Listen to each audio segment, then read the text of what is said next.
Shalom anak-anak muda yang dikasihi Kristus.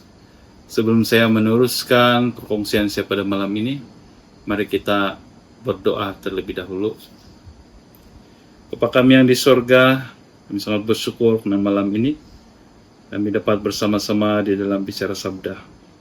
Tuhan, tolong hamba-Mu untuk menyampaikan kebenaran-Mu pada malam ini. Kiranya nama Tuhan dipermuliakan. Terima kasih Tuhan Yesus, kami sudah berdoa dan mengucap syukur. Amin. Sekali lagi bertemu kita di dalam bicara sabda kali ini bersama dengan saya, Pastor Nelson, dan saya adalah seorang pensara di BTS Melangkap. Berada di hadapan Anda hari ini, selama saya melayani di ladang Tuhan sebagai pastor, saya melihat wajah-wajah yang penuh potensi, tapi juga penuh dengan gelisah. Saya paham, saya telah melihat generasi datang dan pergi. Ada yang bermula dengan api yang marak, tetapi padam di tengah jalan. Ada yang diam-diam bertumbuh menjadi pohon iman yang teguh. Hari ini, saya ingin berkongsi dengan kamu semua, bukan sebagai seorang pensara, tetapi sebagai seorang bapa rohani. Kita akan membedah 1 Timotius pasal 4 ayat 12 melalui lensa kedaulatan Tuhan dan pembentukan karakter yang berpusatkan Kristus. Anak-anak muda sekalian, malam ini saya ingin menyampaikan bagian firman Tuhan ini karena ia mengingatkan kita seperti juga Timotius yang adalah anak rohani Paulus. Dia seorang yang masih muda. Mengikut teks firman Tuhan, dia sangat muda. Tetapi bagaimana Rasul Paulus mau mendidik, mau menjadikan Timotius itu satu teladan yang baik di kalangan jemaat ketika itu. Dan Timotius melihat bagaimana Rasul Paulus di dalam pelayanannya. Dan kita percaya juga karakter yang dibentuk atau karakter yang akan terbentuk di dalam diri Timotius itu semuanya di bawah kedaulatan Tuhan. Nah, jemaat Tuhan, panggilan berdaulat di masa muda. Dalam waktu pelayanan ini, ada soalan yang saya juga pernah ditanya oleh muda-mudi, dan saya yakin percaya juga mungkin di dalam hati kamu pernah bertanya tentang hal ini. Nah, ada muda-mudi yang bertanya dengan saya seperti ini, Pastor, saya masih muda. Adakah Tuhan benar-benar boleh memakai saya? Nah, anak-anak muda sekalian atau jemaat Tuhan, kemudaan Anda bukanlah suatu tempo menunggu sebelum Anda menjadi dewasa. Dalam salah satu pandangan teologi di dunia ini, kita percaya pada kedaulatan Tuhan. Jika Tuhan meletakkan Anda di mana Anda berada saat ini, pada usia ini, dalam generasi ini, itu adalah ketetapannya yang sempurna. Paulus berkata kepada Timotius, jangan biarkan sesiapa memandang rendah kemudaanmu. Ini bukan tentang mempertahankan ego, tapi ini tentang mempertahankan panggilan Tuhan atas hidup Anda. Dengar ini anak-anak muda, hormat atau respect tidak datang daripada jawatan, tapi ia datang daripada integriti dalam hidup Anda. Dunia akan memandang rendah jika hidup Anda kosong, tetapi dunia akan terdiam melihat kuasa Tuhan bekerja melalui seorang anak muda yang berserah sepenuhnya kepada Tuhan. Di dalam teks yang saya pilih pada malam ini juga, yang terdapat dalam 1 Timotius 4 ayat 12 ini, mari kita baca bersama-sama. Anda boleh membuka Alkitab Anda, dan saya akan bacakan untuk kita. Jangan seorang pun menganggap engkau rendah karena engkau muda. Jadilah teladan bagi orang-orang percaya dalam perkataanmu, dalam tingkah lakumu, dalam kasihmu, dalam kesetiaanmu, dan dalam kesucianmu. Nah, ada 5 dimensi teladan yang Paulus katakan kepada Timotius. Dan di dalam ayat ini ada satu perkataan, kalau di dalam bahasa aslinya itu ialah typos. Dan dalam teks asal ini, maksud perkataan itu bukanlah sekadar contoh baik, tetapi ia merujuk kepada suatu acuan yang digunakan untuk menempa siling atau meterai. Dan ketika saya selidiki firman Tuhan ini, kita sebagai orang percaya, anak-anak muda, orang percaya, kita itu ditempa mengikut acuan Kristus ataupun mengikut acuan Injil. Nah, di dalam satu perspektif pastoral, kita ini atau anak-anak muda yang percaya kepada Yesus Kristus sebagai Tuhan dan Juru Selamat, Anda adalah meterai Kristus. Tapi ada satu pertanyaan untuk kita anak-anak muda. Apabila dunia menekan Anda, adakah corak yang tertinggal pada diri Anda itu adalah corak Kristus ataupun corak dunia? Nah, di dalam perspektif teologi pula, kita tidak menjadi teladan supaya diselamatkan. Kita menjadi teladan karena kita telah diselamatkan oleh anugerahnya. Ini adalah Solideo Gloria, yaitu hidup yang bertujuan hanya untuk kemuliaannya. Di dalam perkongsian saya pada hari ini, kita akan melihat 5 dimensi teladan ataupun manifestasi anugerah di dalam hidup kita sebagai orang percaya. Yang pertama, yang Paulus katakan kepada Timotius waktu itu adalah dalam perkataanmu. Nah, Yesus juga pernah bersabda, apa yang diucapkan mulut meluap dari hati. Kita boleh baca itu di Matius 12 ayat 34. Saya sebagai pastor, saya perhatikan cabaran terbesar Anda pada zaman ini adalah media sosial. Dan juga mungkin dalam kehidupan sosial Anda. Nah, perkataan yang menjadi teladan bukan hanya tidak mencarut, tetapi perkataan yang membawa harapan Injil.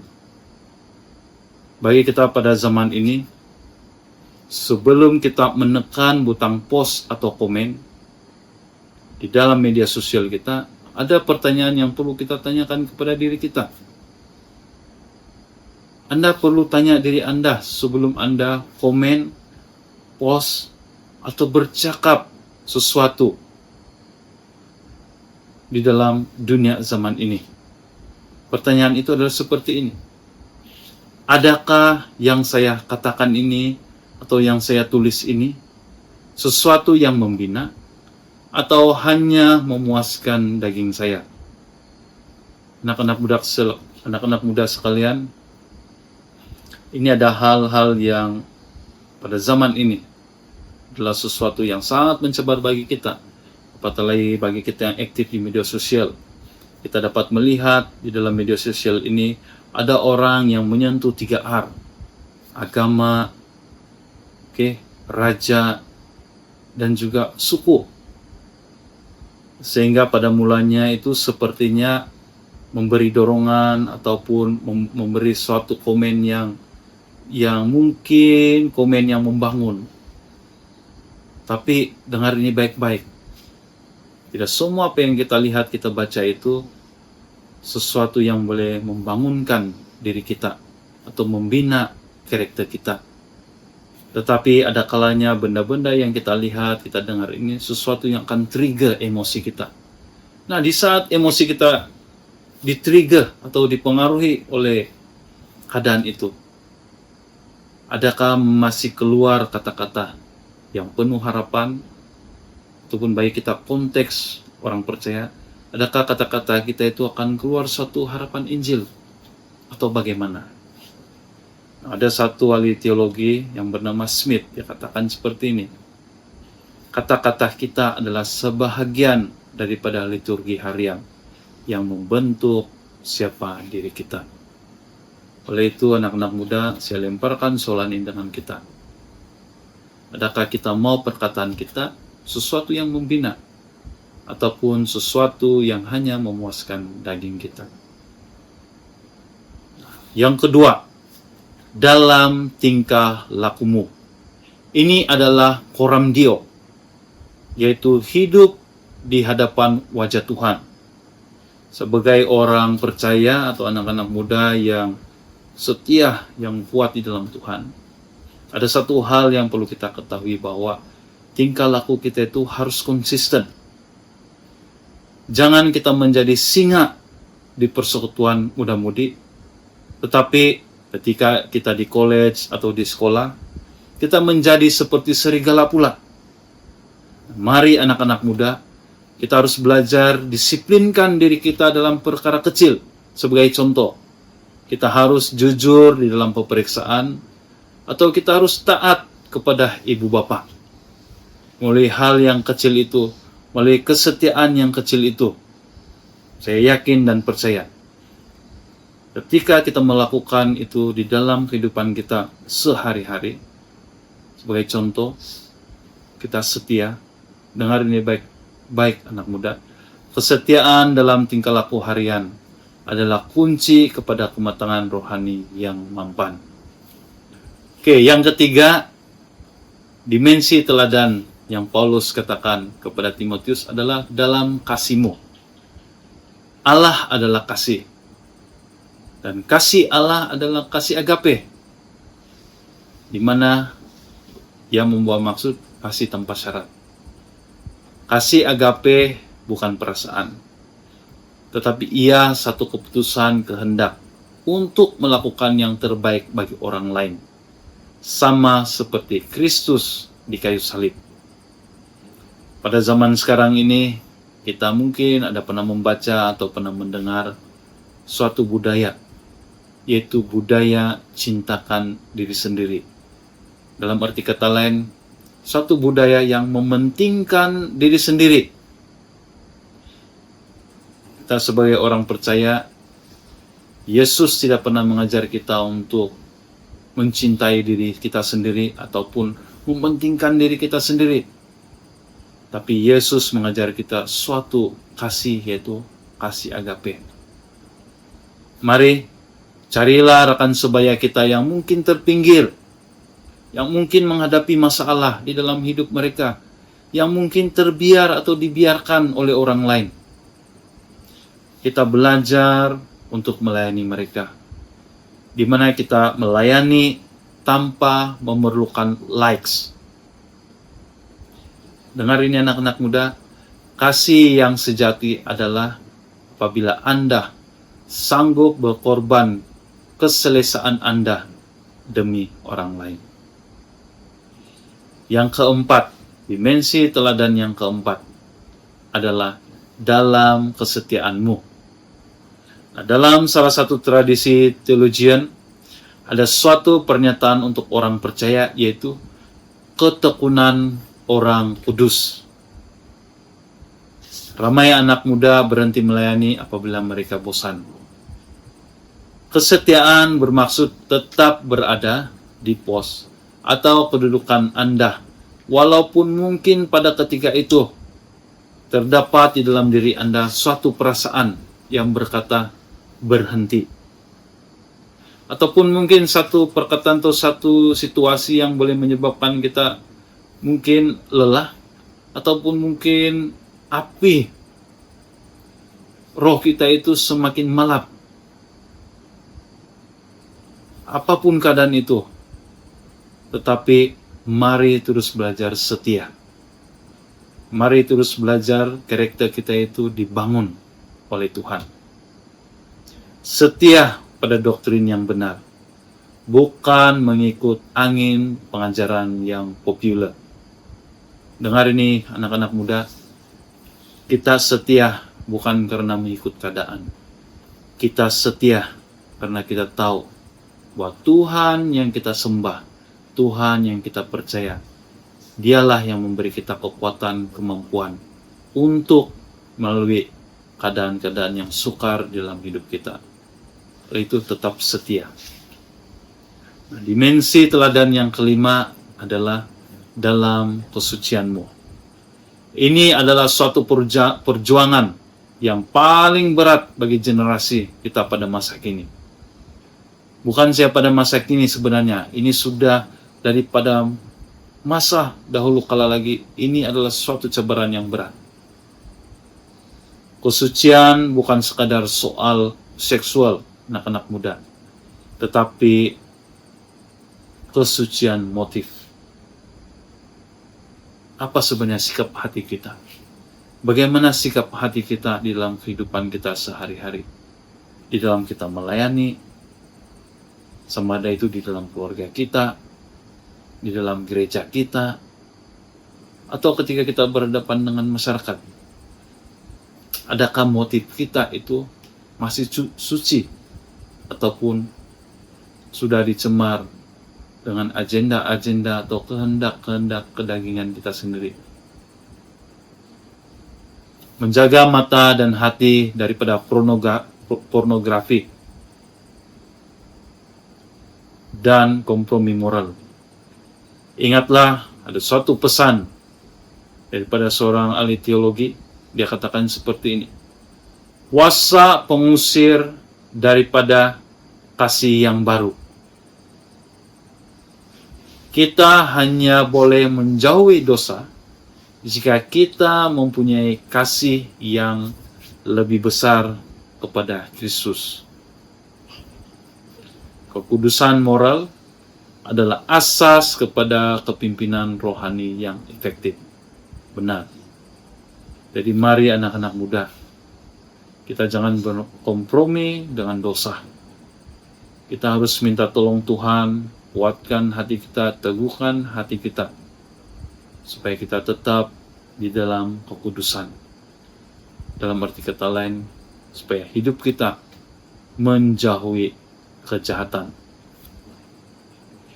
Nah, di dalam semua ini anak-anak muda, di dalam dimensi yang saya katakan tadi itu, di dalam perkataan, tingkah laku, di dalam kasih, kesetiaan, dan juga kesucian, ada satu hal yang perlu kita ketahui, bahwa ini semua adalah proses pembentukan. Kita tidak akan mencapai semua ini dengan serta-merta, tapi ada suatu proses pembentukan karakter yang perlu kita lalui selama kita hidup. Anak-anak muda, selama pelayanan saya secara pribadi, saya tidak pernah melihat anak muda bertumbuh sendirian. Maksud saya di sini adalah anak-anak muda sebenarnya di sekeliling kita ada begitu banyak teladan ataupun orang-orang yang boleh kita minta bantu untuk pembentukan karakter kita. Nah, saya tidak menolak juga ada anak-anak muda yang mereka belajar sendiri. Ketika mereka melihat orang tua mereka, ketika mereka melihat pastor mereka mungkin, ketika mereka melihat pemimpin mereka atau rekan-rekan sebaya mereka, mereka di dalam hati mereka mungkin juga selalu mengingatkan diri mereka bahwa saya harus belajar supaya karakter saya itu dibentuk, dibina sesuai dengan kehendak Tuhan. Nah, saya tidak menolak bahwa ada anak-anak muda yang belajar seperti itu. Tapi mari anak-anak muda, jika ada peluang kamu untuk dimentor atau dimuridkan, sama ada melalui orang dewasa ataupun melalui gereja, ambillah peluang itu. Ambillah peluang untuk dimuridkan. Seperti juga Rasul Paulus, di mana dia memuridkan Timotius. Anda dan saya juga walaupun saya sudah seorang pensyarah atau seorang pastor, saya juga perlu melihat pribadi-pribadi atau senior-senior yang boleh menolong di dalam pembentukan karakter saya. Saya juga ada rekan-rekan sebaya di mana saya boleh minta mereka nasihat bagaimana untuk saya dapat mengalami perubahan itu, seperti dalam perkataan, tingkah laku saya, di dalam kasih saya, dalam kesetiaan saya, dan juga di dalam kesucian saya. Puji Tuhan, Tuhan mengutus, ada orang-orang yang dekat dengan saya secara pribadi yang dapat saya belajar daripada mereka. Nah, Anda juga memerlukan seorang Paulus, yaitu seorang mentor yang lebih matang, yang berani menegur Anda. Jangan jadi lone ranger rohani. Ingat, karakter kita tidak dibina dalam sekelip mata. Ia dibina melalui pembacaan firman yang tekun dan doa yang tidak putus-putus. Karakter Anda adalah sau Anda apabila ribut kehidupan melanda. Ada satu kata-kata orang yang pernah saya dengar seperti ini. Karisma memang membawa kita naik ke atas, tetapi karakterlah yang membuat kita bertahan di suatu posisi itu. Sebagai kesimpulan bagi kita pada malam ini, di dalam dorongan saya ini adalah, marilah kita menjadi Alkitab yang hidup, ataupun kita menjadi surat Kristus itu. Anak-anak muda, dunia mungkin tidak akan membaca Alkitab, tetapi mereka sedang membaca hidup Anda dan saya. Menjadi teladan bukan bermaksud Anda tidak pernah jatuh. Menjadi teladan bermaksud apabila Anda jatuh, Anda bangkit kembali dalam anugerah Tuhan dan berpaut pada salibnya. Jangan biarkan bakat Anda melampaui karakter Anda. Biarlah di akhir hidup Anda nanti, bukan harta atau populariti yang disebut, tetapi bagaimana hidup Anda mencerminkan Kristus. Yesus Kristus juga pernah berkata kepada murid-muridnya sebelum dia terangkat ke surga. Di dalam Kisah Para Rasul 1 ayat 8. Yesus berkata seperti ini. Kamu akan menjadi saksiku, kata Yesus kepada murid-muridnya. Nah, perkataan saksi di sini merujuk bahwa sebuah identity orang percaya setelah menerima kuasa dari Allah. Identity seorang pengikut Kristus yang akan melakukan kehendak Allah, di mana hidup di dalam dan menyatakan kebenaran. Identity sebagai orang percaya, saksi itu tidak boleh terpisah daripada hidup kita. Setelah kita menjadi percaya kepada Yesus Kristus sebagai Tuhan dan Juru Selamat, ada identity baru di dalam hidup kita, yaitu identity seorang saksi, di mana kita sanggup pertahankan kebenaran itu walaupun nyawa kita terancam. Dengar ini baik-baik anak-anak muda. Mari kita terus teladani Timotius dan juga rasul-rasul yang mempertahankan iman mereka sehingga nyawa mereka hilang. Mereka melakukan seperti itu karena mereka mengasihi Tuhan. Mereka juga mengasihi sesama. Mereka tidak simpan Injil itu sendiri-sendiri untuk mereka, tapi dengan rahmat Tuhan, Tuhan menolong sehingga melalui hidup mereka, mereka mencerminkan Kristus itu, sehingga melalui hidup mereka juga Injil dapat diberitakan. Bukan saja di Yerusalem, bukan saja di Yudea, bukan saja di Samaria, malah Injil dapat diberitakan di seluruh bumi, sampai ujung bumi, kata firman Tuhan. Ini juga menyatakan apa yang Yesus katakan. Firman yang Yesus katakan waktu itu benar-benar terjadi sehingga hari ini. Oleh itu, anak-anak muda, mulai hari ini, jadilah teladan. Biarlah kemajuanmu nyata kepada semua orang.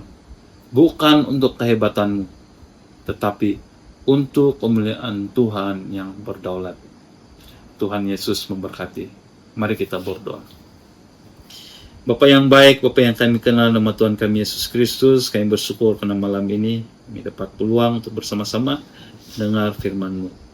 Berkati semua yang sudah mendengar.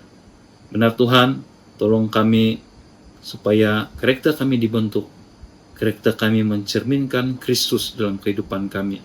Bukan untuk diri kami ya Tuhan, tapi kiranya hidup kami ini memuliakan Tuhan, sehingga Injil-Mu dapat disebarluaskan di seluruh bumi ini.